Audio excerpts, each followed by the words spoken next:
Welcome to Rock You Like a Hurricane Rana. We are back in the Hurricane Rana studios. It's been a while, hasn't it? Yeah, so if we sound extra fancy tonight... Yeah, extra radio-y. It's because we're in the radio studios. Yeah, you know why. Yeah. Hot 100 countdown. No, we can't do a top 100 countdown. I can't make up my mind on what socks to wear in the morning. I don't know what songs to play on the fucking show. That'd be a good show, though.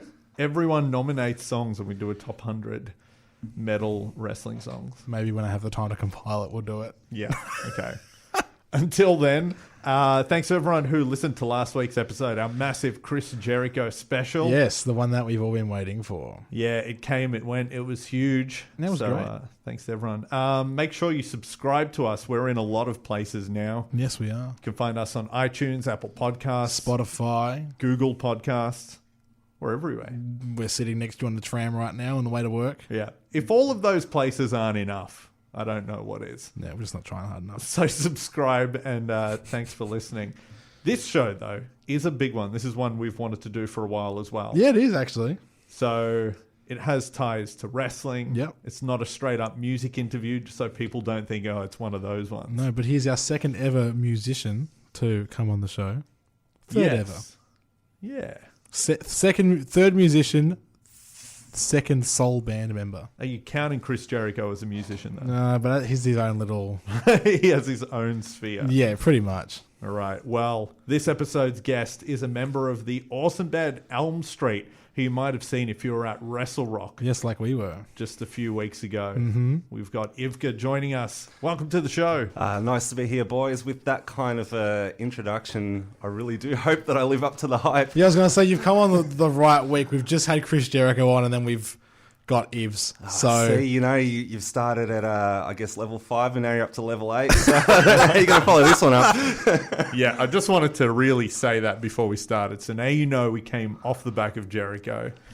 It's better be a good one. Yeah, and as you said, and as you told your little story before we went on the air, you should do that little run in with Jericho, just like leave him notes all over the world and see if he replies one day. Maybe I'll leave a little trace here, and hopefully he's listening and we'll follow up. We should do it. Leave clues. He's either going to get into contact or call the police. This guy's stalking me. Oh, that guy again. Who is this guy? Let's just talk about it off the bat. So Wrestle Rock was only a few weeks ago. How was that performing at the Corner Hotel for that show? It was awesome. I know that Julian and Fresh were on your podcast a couple of weeks ago, hyping it up, and they said that I'm a Wrestle Rock veteran, which is kind of true and funny in its own way. Weren't you in a Dirty Dozen Rumble? No. No.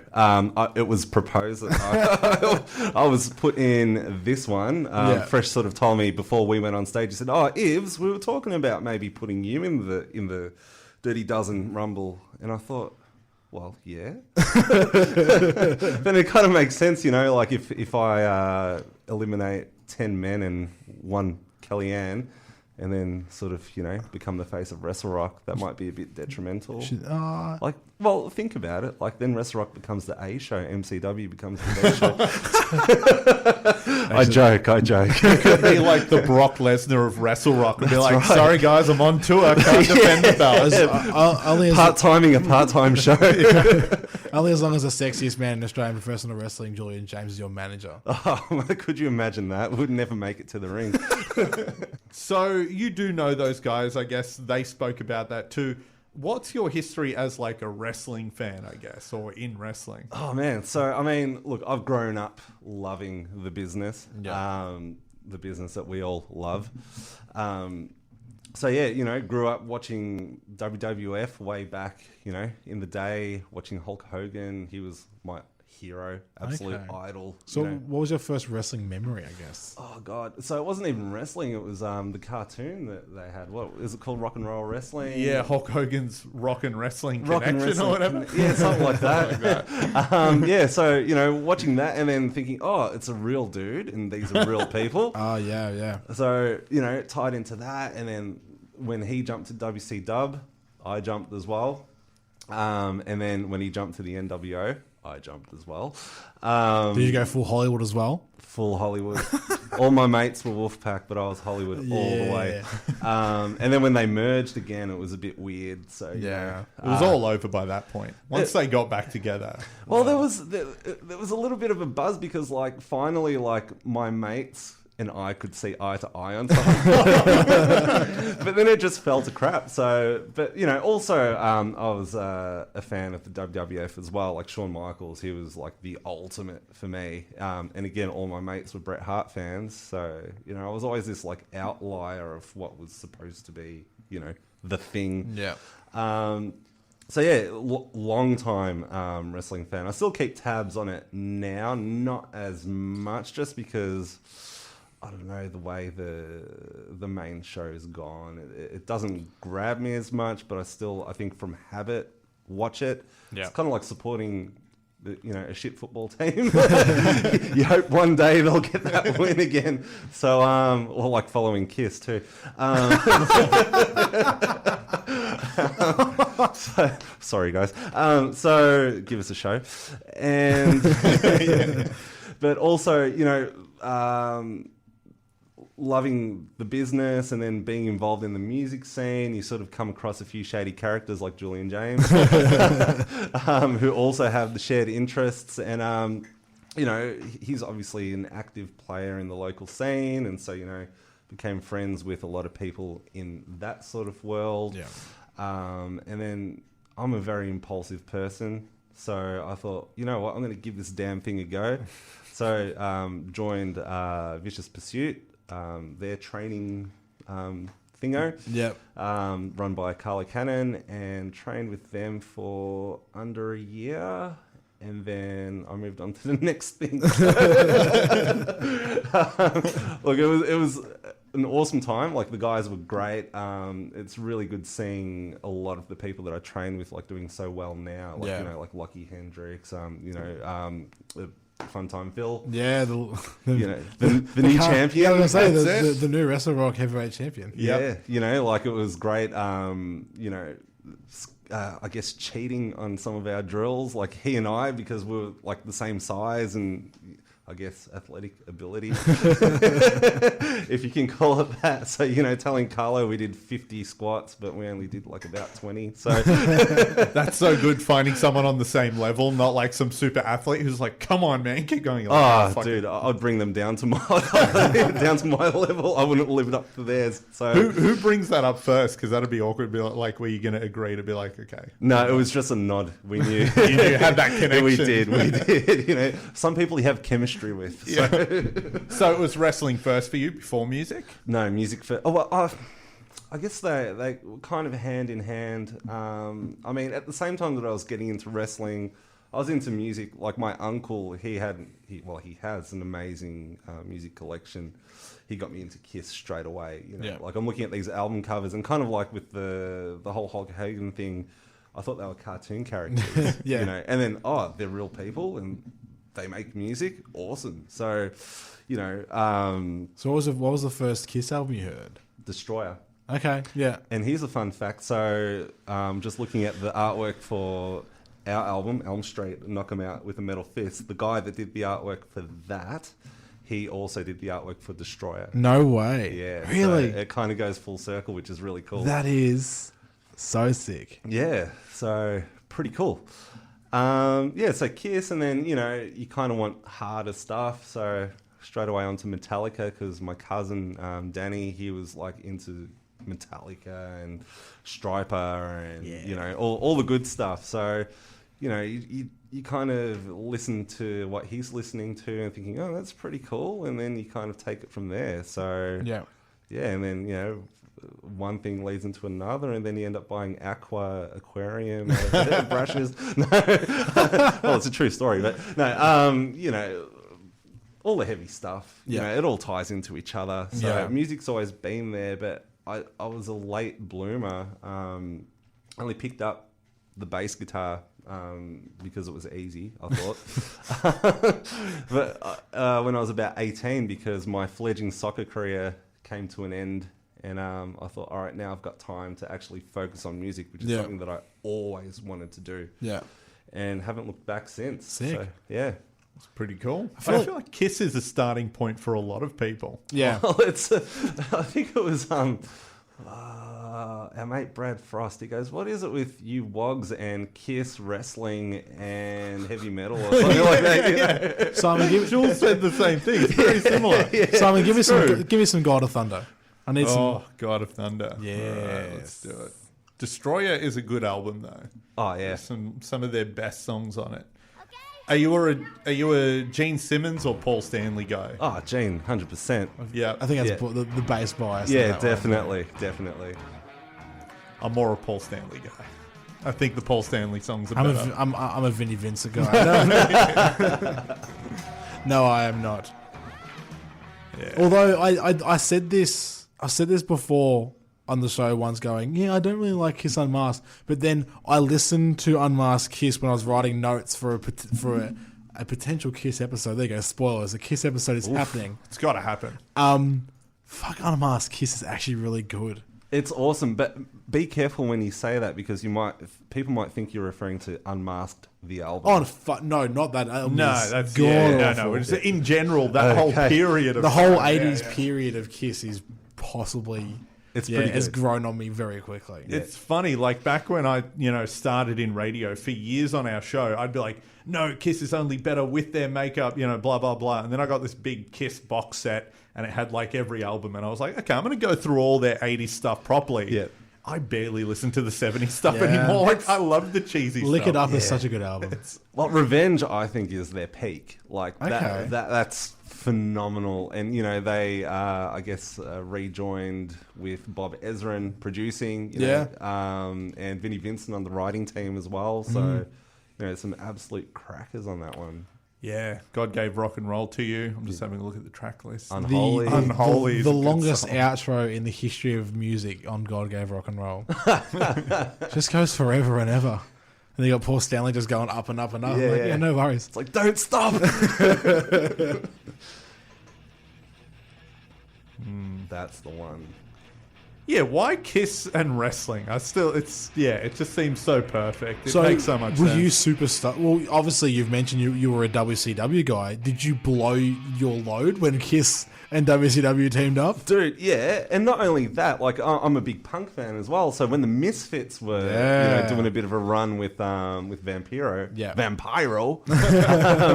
that was awesome too. But then seeing Jerry Only in a cage match against Dr. Death, that was a bit of a, Yeah, and then they kicked him out because he wanted to keep wrestling. They're like, no, we don't want you to wrestle anymore. please stop. You're like, you're not that good at it. Yeah. That's it. I think David Arquette looked a bit more convincing. And he won the title. Yeah. Did you see him recently? Did you see that amazing No. drop kick he put on the... Oh, it was amazing. He was willing to put on tights again. Yeah, He's got a few tats showing. Yeah, it was beautiful. Oh, he's back in the biz. Yeah, he's back wrestling again. It's so weird. Redemption. Oh, Yeah. What a guy. We all criticize him, but he did give all the money to like the Owen Hart Foundation and Brian Pillman and stuff. That's Yeah. awesome. So that's like, okay, well, at least that's good. Yeah. Yeah. Good on So him. you started playing music. At what point did you like start thinking, okay, I'm going to do this like as a career or like pursue it full time? None of us ever do it full time. Sorry to bust the myth. But no, as like taking it seriously, straight away. So I was learning for about 7 months and then I joined my first band and they were called Brutal Pancho. A bit of a strange name. I didn't come up with it. But the guys that were in the band, they'd been around the traps for a long time. One of the guys, he was in an early incarnation of Baby Animals. Okay. Yeah, and the other guy, the drummer, Shakir, he drummed in a band called the Bamboos. They were like big in the 80s. Yeah, that's another name, yeah. There's another band going around called the Bamboos, so you might be thinking of them. But he even toured with Johnny Thunders and a few, big names back in the day. So they'd been around the traps, and it was kind of like thrown off into the deep end. We're getting some really good gigs. So it's either sink or swim. I had no idea what the hell I was doing, but I think that's why I'm so active on stage now. Because back then I thought I don't really know what I'm playing, so if I look busy, then people will think I'm good, and I fooled people. So, I still am, 13 years later.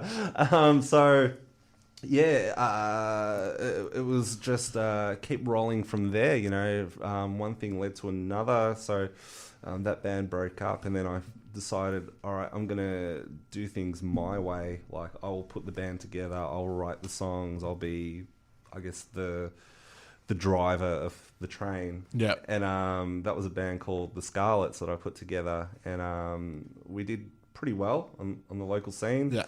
I guess culminating in supporting Bon Jovi. Which tour was that on? That was the 2010 tour. Okay. So I think it's the Circle or something.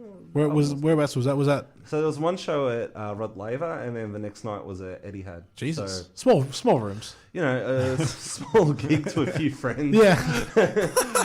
We were lucky. Look, that was through a competition that Triple M ran. Oh, nice. Find the support band Yeah. competition. It was just a honest, hard work, kind of, getting us into that sort of position. Yeah.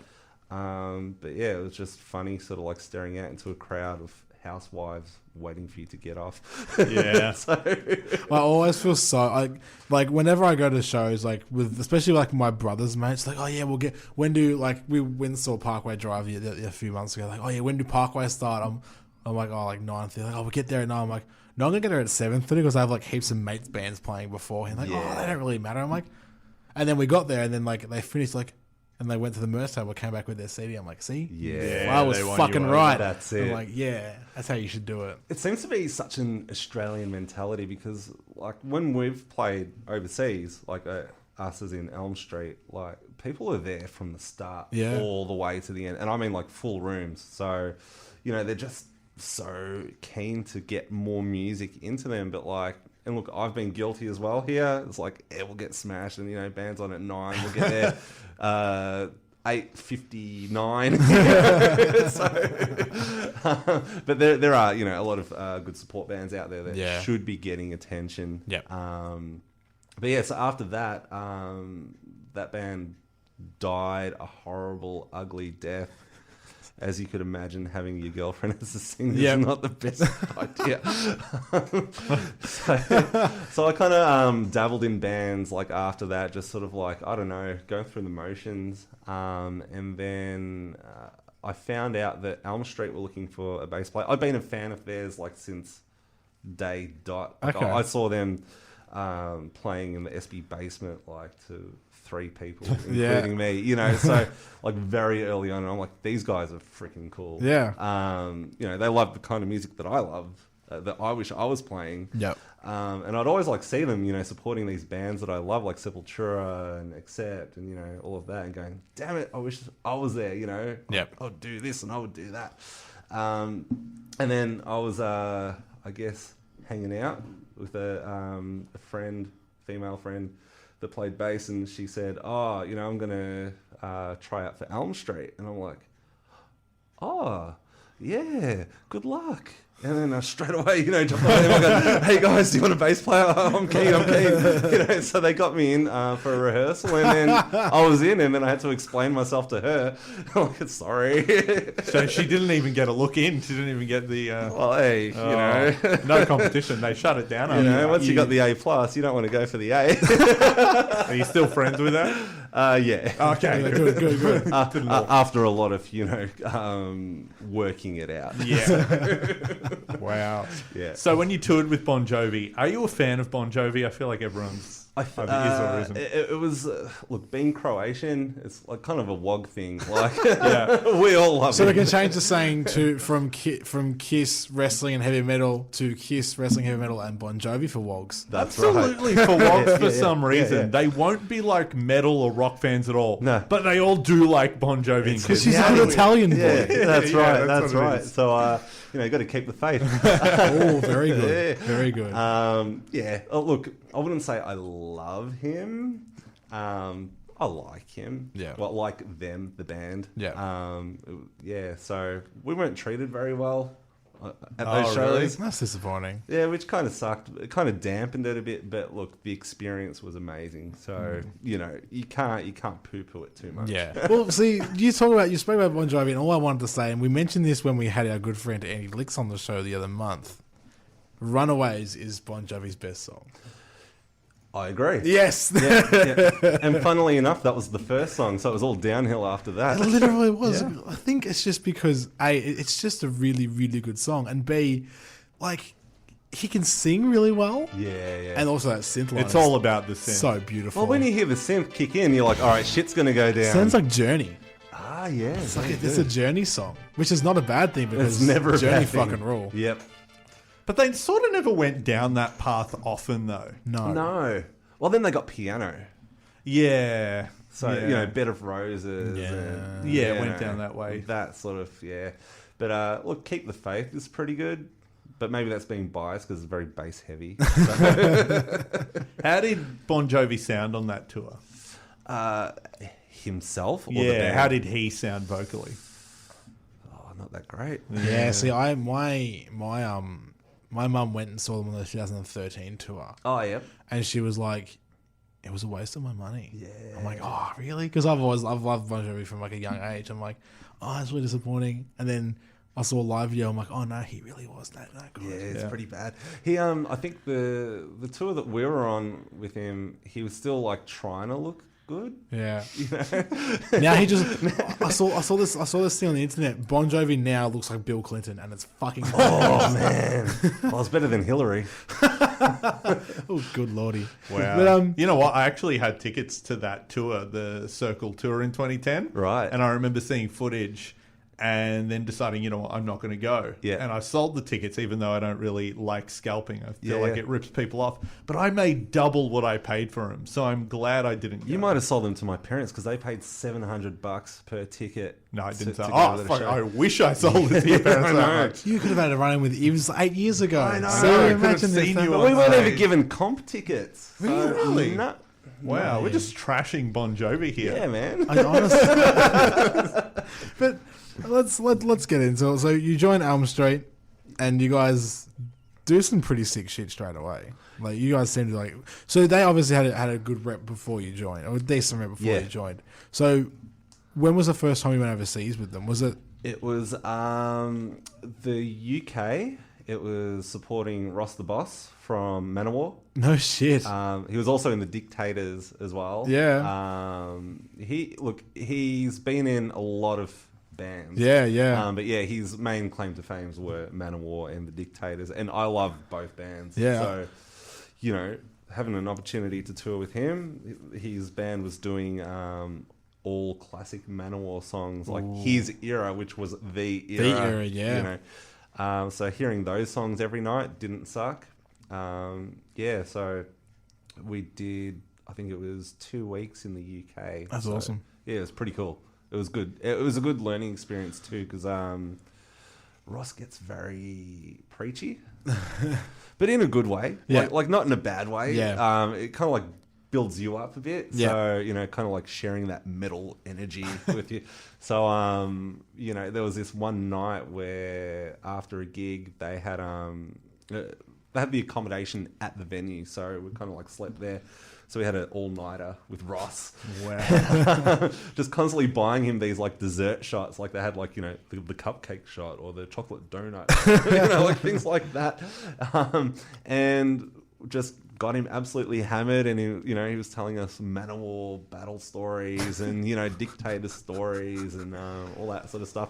And at one point he stumbles over to me and he goes, "You are a degenerate." So I did the DX, suck it. And he looked at me and he just goes, "You fuckstick," and walks off. Oh, wow. I'm like, yes, Ross called me a fuckstick. I don't know what's better. You told Ross the Boss to suck it, Oh, or he that could a do dude from Manowar drinks like donut shots. Like, you've ruined his reputation. right. He should be drinking like blood out of a chalice. Exactly, Or something. I know. It's ruin the whole myth. Out of the challenge. Yeah, no.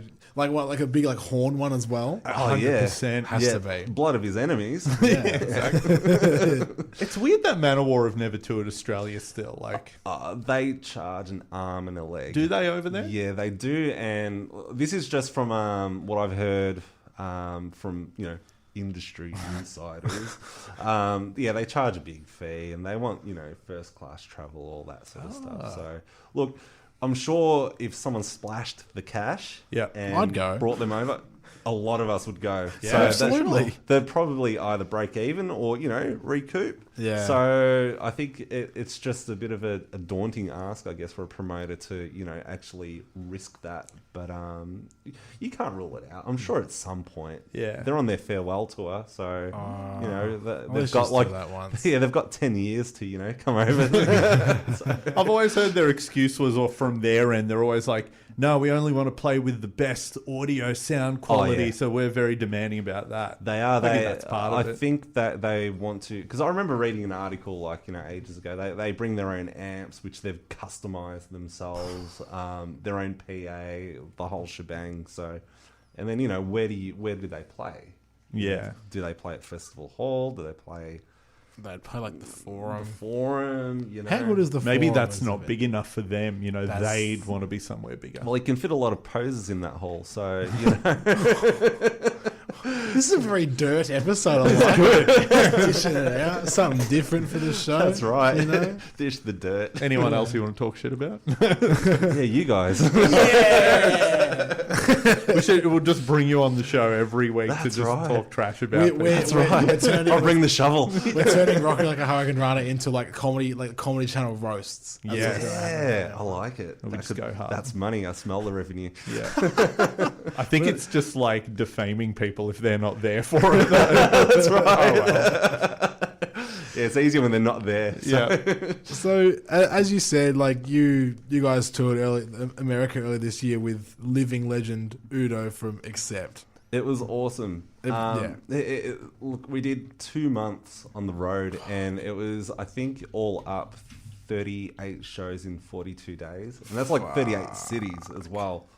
So it was grueling, but what an experience. Yeah. And again, kind of similar to Ross the Boss's tour. Udo, yeah, very nice. Udo was doing all classic Accept songs. Ooh, but the very cool good. thing about this one was that it was the last time he was doing it. Okay. So the band I guess the band name that they were touring under, it was called Dirk Schneider as opposed to Udo, which is what his normal solo project's called. So the reason why they called it Dirk Schneider was because it was them only doing the Accept songs. They did it once before, and that was with the obvious hits. This time around, it was with the less obvious hits. So the deep album cuts. That's really cool. So it was awesome. Seeing that every night, badass. Yeah. So, what was your favorite town to play in? Because I asked that to a lot of people who tour America, because a lot of my friends' bands are touring America at the moment, which is really sick for them, and they always have different favorites. It's so diverse. It's such a you get different flavors in different towns. Yeah. So New York was great because it's the big city. We did What venue did you guys the play? Gramercy Theatre. Oh, wow. So I should have left a note for Bruce Pritchard as well. So that was awesome. Like, that's a great way. That was our first show, so that was a good way to kick things off. But then we went through Canada, and Canada was great. There was some really cool theatres there. San Francisco was cool because we played Slims, and that's a bit of a Bay Area landmark. Yeah, did Metallica start out there? And they did a lot of I guess even pre-Kill 'Em All shows. Yeah. there. I know Harold O from he took the photo of Cliff Burton in the Ride the Lightning booklet. He was there. Oh, wow. rocking out. Jesus. So that was pretty cool. The Whiskey A Go Go, we played there. I saw the Amazing. photo you posted of that. Yeah, That was pretty cool, and my parents were there as well, so that was a bit of a buzz. that's awesome. Did they have to pay $700 for those tickets as well? Damn right. No, I think they got comp tickets for that one. But there was some famous faces apparently there, but you don't see it because it's the way the lights are. You know, it's a bit hard to see, but it was cool playing there. My favorite would probably have been Dallas. Was really cool. Okay.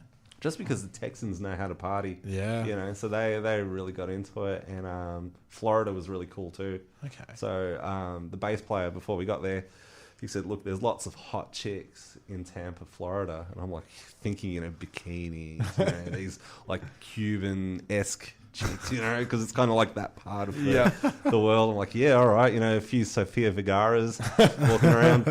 But no, they're actual like roosters, like wild roosters walking around. And then, oh, gotcha. Okay, very clever. You got worked. Yeah, I got worked. Got worked, brother. Yeah, that's right. So, Did you guys go through New Orleans at all? Or? No, unfortunately not. And the even bigger bummer was that our last show was on the same night as WrestleMania. So Where was that? we played in Philly, Okay. and Mania was in New Orleans. Yeah, so, it was. We were there. Yeah, I know you bastards. But I was there for 30, so Yeah. I was We- ready for 30 now, as well. now I'm gonna. 30 was a good one. it was unreal. I'm So gonna. We'll do because it was actually mentioned on the podcast with Fresh and Jules. Was that when you guys flooded the hotel room? Lake Cucker. So how do you flood a hotel room? With relative ease, my friend.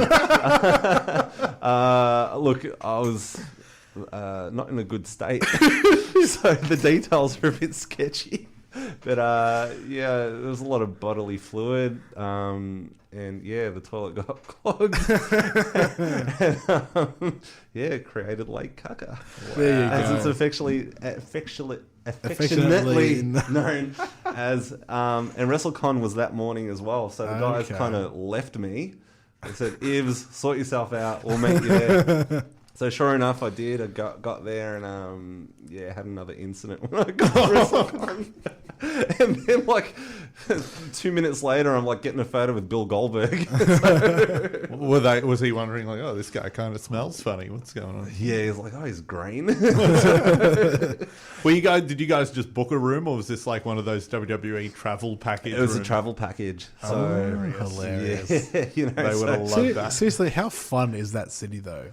I'm kind of bummed we couldn't experience it for what it was like Longer, hyped up to be. We It's really good. We enjoyed it, but we had more fun in like New York and LA. Like I think New Orleans was great because it had the WrestleMania vibe. Like wherever you go, There were yes chants at like 4 a.m. every night. yeah, It I was know. crazy. That was like the thing. Yeah. You know, either that or the Ric Flair woo.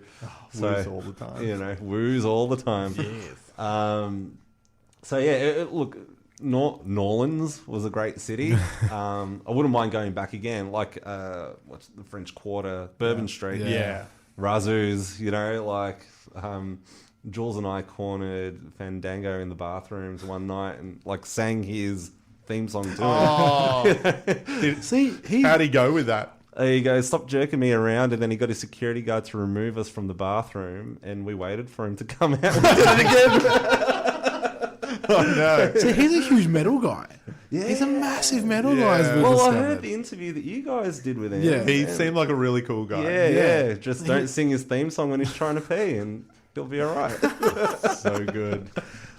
Oh, that's amazing. So, how was that your only WrestleMania you've been to? I've been to 29, so the one in New York. Well, they call it New York, but it's New Jersey. Did you feel ripped off? I feel jibbed. But the Hall of Fame was at Madison Square Garden, so that was all right. Yeah. But that was Cena and Rock on top, and Undertaker and CM Punk. Was that really cold? I feel like because it was outdoor and it was. freezing. Well, that sucks. It was cold.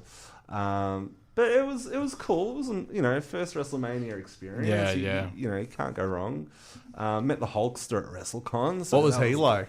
Man, he was awesome. That was been dream come true. It was so cool being as tall as him. Because I'm like, oh, yeah, all right. Isn't that weird when you meet some wrestlers in person? You're like, oh, okay, you're 6 foot, are you? Yeah, that's Yeah. right. Yes. But Shawn Michaels was taller than I thought he'd be.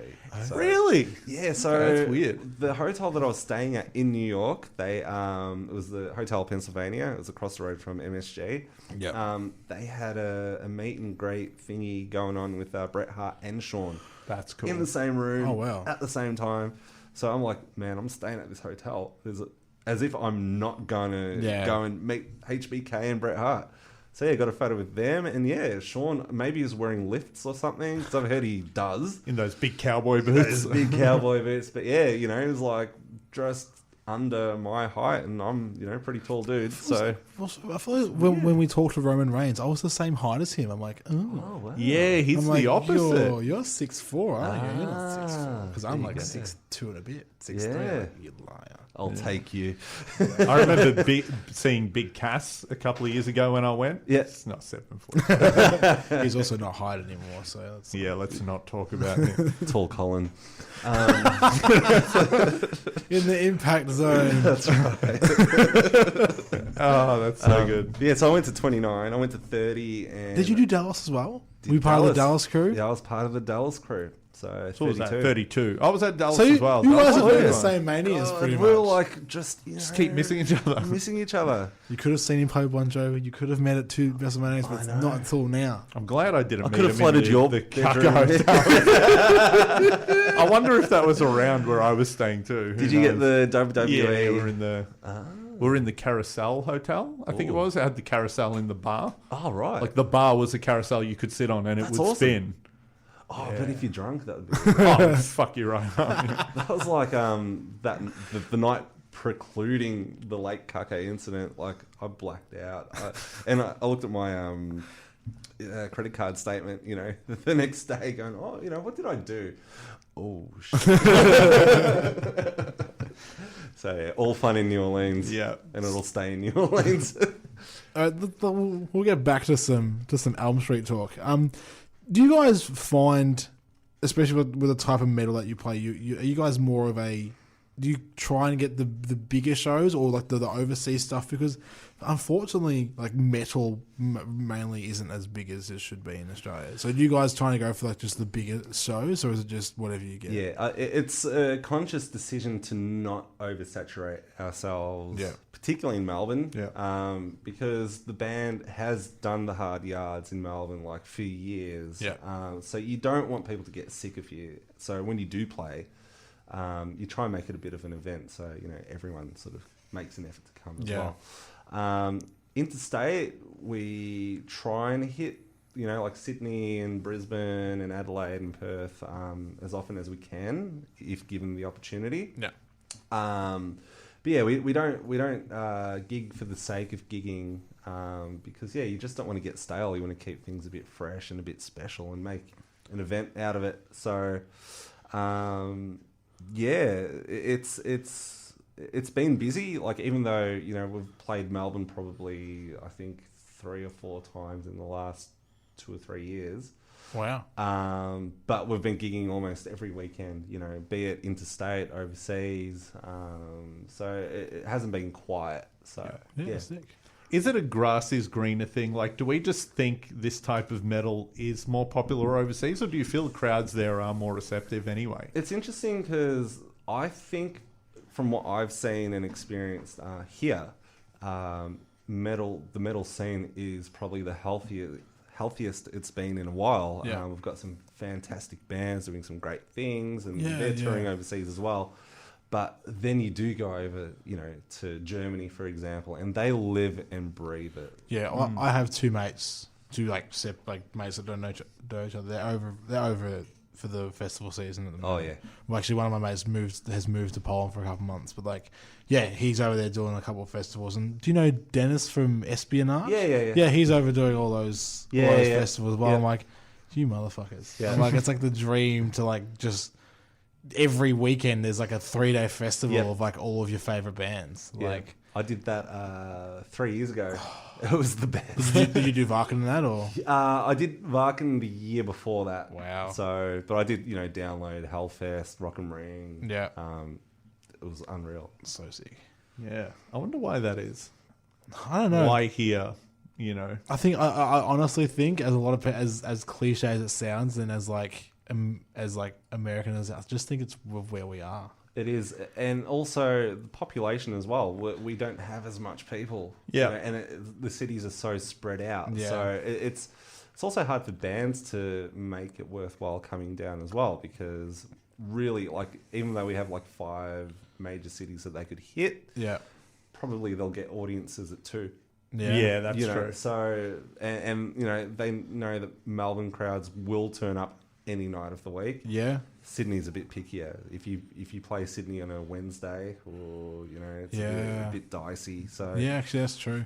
there's a lot of logistics that you know have to come into play, and sometimes it's just not financially worthwhile. That's for some of these. that's why like I like being in the scene when you see bands go, oh yeah, like we're doing an Australian tour, and it's just like Brisbane, Sydney, Melbourne, and then you got people from Adelaide, Perth going, oh, why aren't you coming? I'm like, well, hey, it's just not viable. Yeah, you're just not worth it. That's like with wrestling. All that, because Adelaide, as much as I love Adelaide, there's nothing to do in Adelaide. And Perth, fuck the plane trip for Perth. Oh, yeah. But Perth is actually, they've got a pretty booming scene as well. Really? So, yeah, it's great. Every time I've gone there, it's been awesome. So, because they are starved for action. Yeah. So, you know, when bands do come, They're going to make their own as well. Exactly. Yeah. Yeah, that's right. So, yeah. But yeah, people live and breathe it overseas a bit more as well. So, yeah. Very cool. Well, the two things we love, of course, are, you know, heavy metal and wrestling. As we mentioned, Wrestle Rock, you guys performed. The second set was my favorite thing in the entire world. Not because you played wrestling theme songs, because you played the motherfucking Ultimate Warrior theme song. Hell yeah, we had to. The guys gave me free reign on that one. They said, was it all up to you? Yeah, they said, all right, we'll do the medley. All right, we'll do it. But you have to pick the songs. And I'm like, Good choices. Are they all wrestling fans at all? I guess we should ask that too. they are. Yep. Definitely. Again, I guess because of our age, you know, we all grew up in the Attitude Era. Yeah. So everyone loved wrestling. Yeah. You know, they don't really keep tabs on what's happening now, but they were definitely into it back then. So, Yeah. That's actually an interesting thing. I've been thinking this for a while, because when you ask people, are you a wrestling fan? Like, we think that has to mean that they always watch it and they watch it now. Yeah. But if they watched it before, that's still fine too. It's like someone who watched a TV show and then that TV show ended. Yeah. Wrestling just doesn't happen to end. Well, you know? It's kind of like Simpsons. Like, to me, The Simpsons I was ended about to say, after like season 8, you know? Yeah, no, Like, Exactly. 11 at a stretch, but yeah. Yeah, right. like when people complain, oh, wrestling's not good anymore, I always say to them, if you don't like it, just stop watching. Don't complain. It's like The Simpsons. Yeah, I stopped around season 10. I still love it. Doesn't mean I have to watch it every week. It just makes me wonder, though, like, you know, the new generation of, you know, millennials or whatever, like, listen to me sound like the old fart.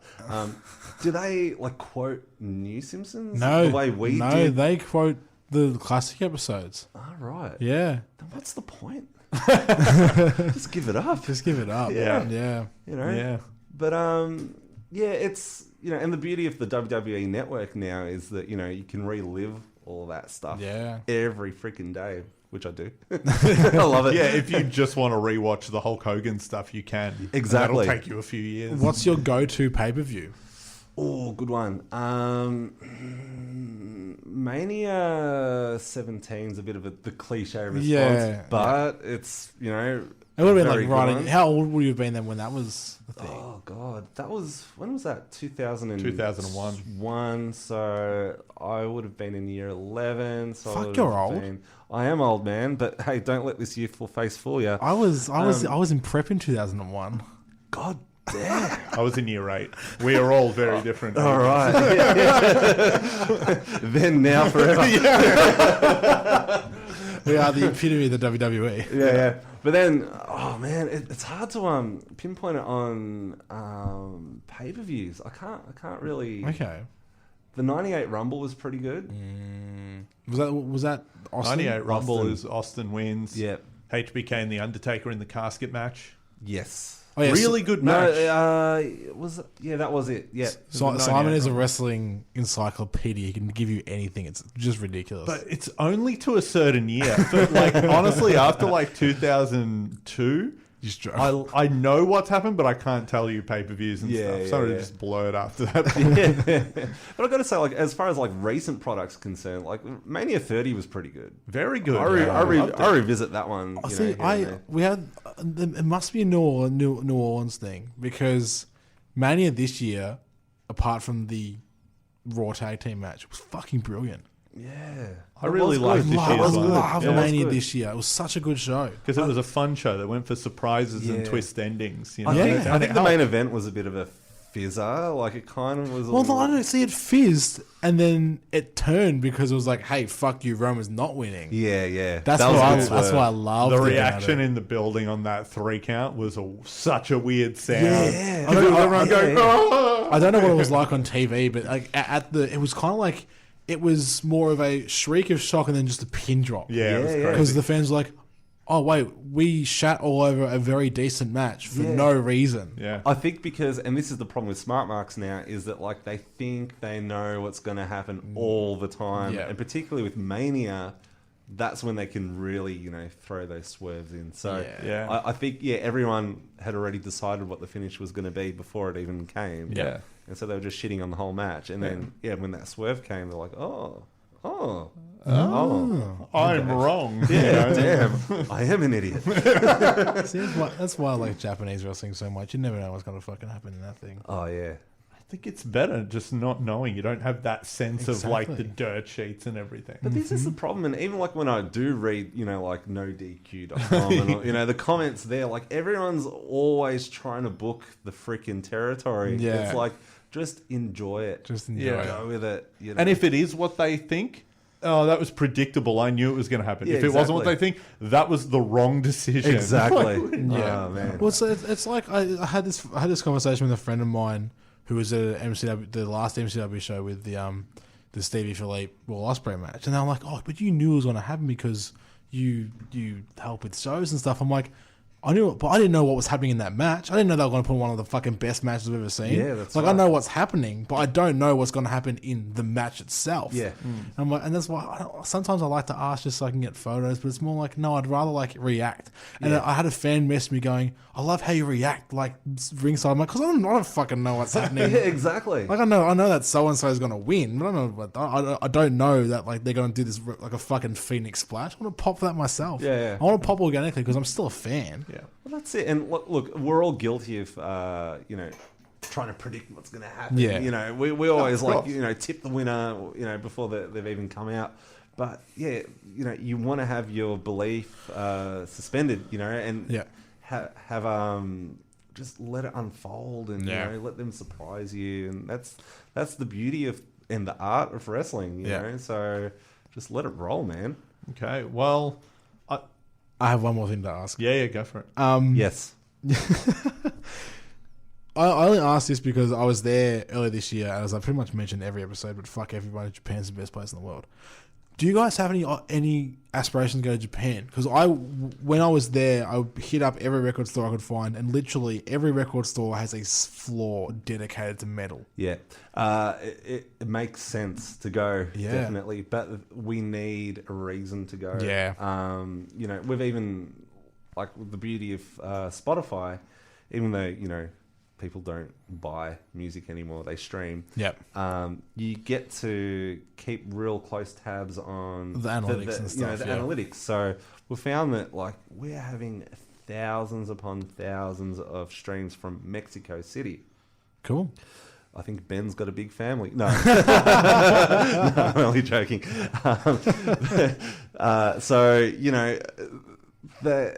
It makes sense to go there. Yeah. But we can't fund it ourselves. Yeah. So you need the promoters to get involved and all of that. So, it's not as simple as going, oh, we want to play there, let's just go Let's and go. do it. So, Yeah. you need a reason. Japan again as well. We'd love to go. It'd be awesome. The Yeah. support would be there, but you just need that backing to get there. So we're hoping with we've sort of closed the gate on album number 2 in the touring cycle. Yep. We've given it, I think, a good 3-year push. So now we're writing the new album, and I think, the touring will expand even more. So Sick. hopefully we take in these places. You've heard it here first. So book Elm Street in Japan.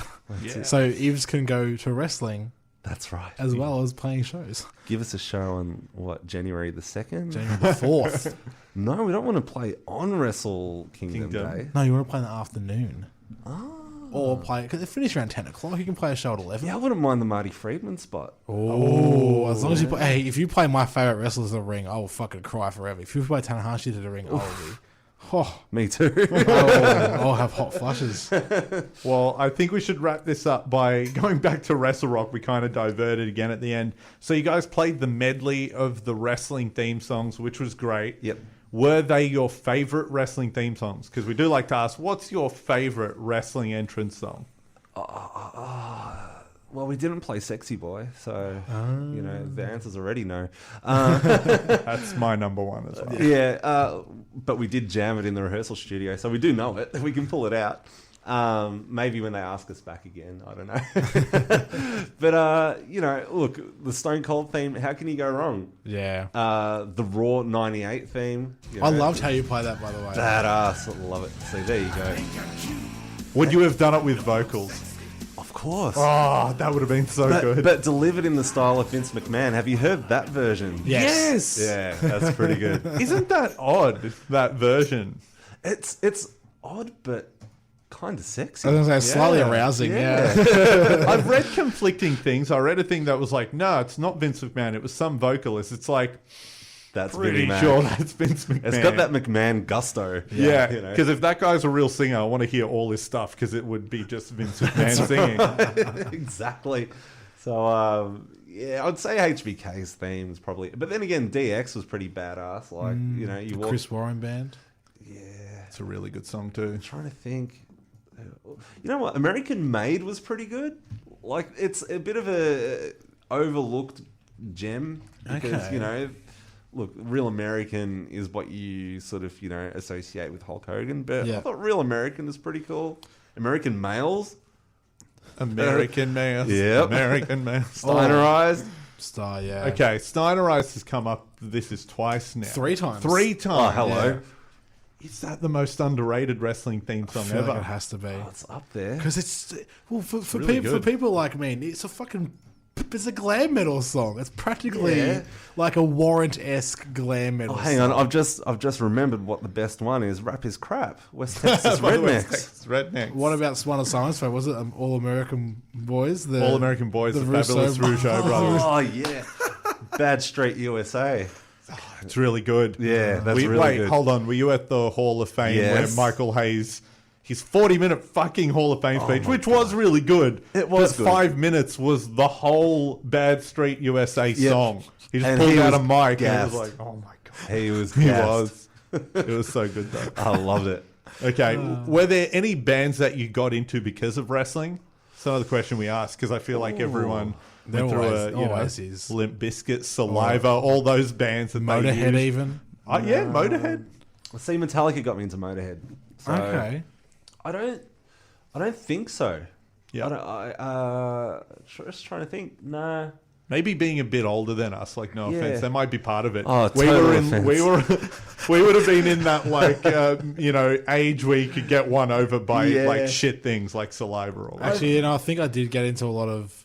Oh, for me, it was more like video games I played, but it was definitely with like some wrestling. I'm like, oh, that's like. I think I got into Kills with Engage because of CM Punk. Oh, yeah, Let's yeah. be honest here, yeah. I think Edge's theme is probably the only Alter Bridge song I like. So So that, Bridge is hurt, pretty that, good. that hurts our soul. I'm We're sorry. Alter Bridge guys. I got to drop that on you. So Mark Tremonti is a riff He's a very machine. good guitarist. he's awesome. I think it's the Miles Kennedy factor. I like Miles Kennedy on the albums, but I don't like him live. He's bland.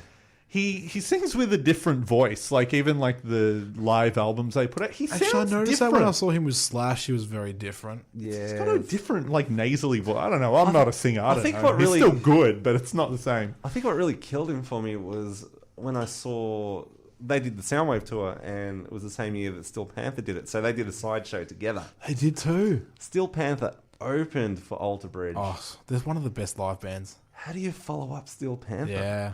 I heard Living Colour did the same thing to him, too, from mates who went. Yep. Living Colour opened for They Alter did. Bridge, and they said, Blew wasn't no even chance. Well, close. it's Living Colour. They're one of the Yeah, best man. live bands I've ever seen in my life. They're amazing. So which guy in Alter Bridge thinks they're, like, really good and is picking the wrong opening? We'll be better than them. Probably Miles. Yeah, maybe. Maybe Scott Stapp is like talking to their booker. He's going, "Oh no, just make sure the Creed sound better."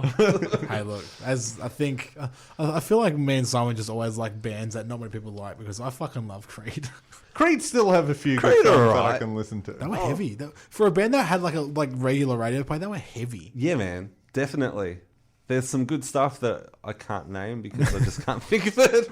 But I know they had some good stuff. My sacrifice is the wrestling link to Creed. And Arms Wide Open. Did they use that for a pay-per-view? No, but they definitely used. My Sacrifice. They used My Sacrifice, right, and they had yeah. that great like WWF Desire video. You know, Yes, it was like everything in slow that's the motion, one. which is funny when you watch it now. Like I think at the time it was really emotional, but you watch it now, and there's cheesy clips of like, you know, the beer truck, and it's like My Sacrifice, like really A weird. lot of money went into this one. And like bra and panties matches, Yeah. just weird. Yeah, true. But My Way, now what a montage Rock that Austin was. package, man. Oh, man. We mentioned this on the Adam Brooks episode about Limp Bizkit. Like that is the package. You know, that's the hype package. They've got a, you know how the WWE Hall of Fame has their celebrity wing. Like as much as people knock Limp Bizkit, I reckon they're due a spot there because Fred's been on 2 games of theirs. Yeah, man. You know, so they've played such an integral part of like some really good memories of that era. So you know, That's get the them in single there. best promo package ever. Yeah, Absolutely. The My Way video. definitely. It's the hype package for a match. I used to watch freaking Main Event when there were no pay-per-views on, so I could watch that montage over and over again. On that free preview show. Exactly. Yeah. Okay, well, on that note, I think we'll wrap it up. This has been a pleasure. It's been a very fun show. Likewise. And Thank we you. are going to end it with a track from the album Knock 'Em Out with a Metal Fist, which I think is a great title. None more metal. It is the Metalist album title. All right, so Ivka, thank you very much. Where can people find Elm Street online? On our Facebook page, facebook.com/Metal Elm Street. Same deal with YouTube. End it with Metal Elm Street. On the Twitter, Metal Elm Street. And I think it's your Instagram as well. Instagram as well, you know. It's all Metal Elm Street. So Yeah. It's very easy. yeah, just whatever tickles your fancy, just type in Metal Elm Street and it'll be there. So, Nice. So we are going to end the episode with, I feel like it's a very fitting song for a metal and wrestling show. This is Kiss the Canvas by Elm Street, Ivka. Thank you so much for coming on the show. Thank you very much. All right, we'll catch you all next time. Make sure you subscribe wherever you listen to this. Tell your friends and we'll catch you next time. As we rock you like a hurricane.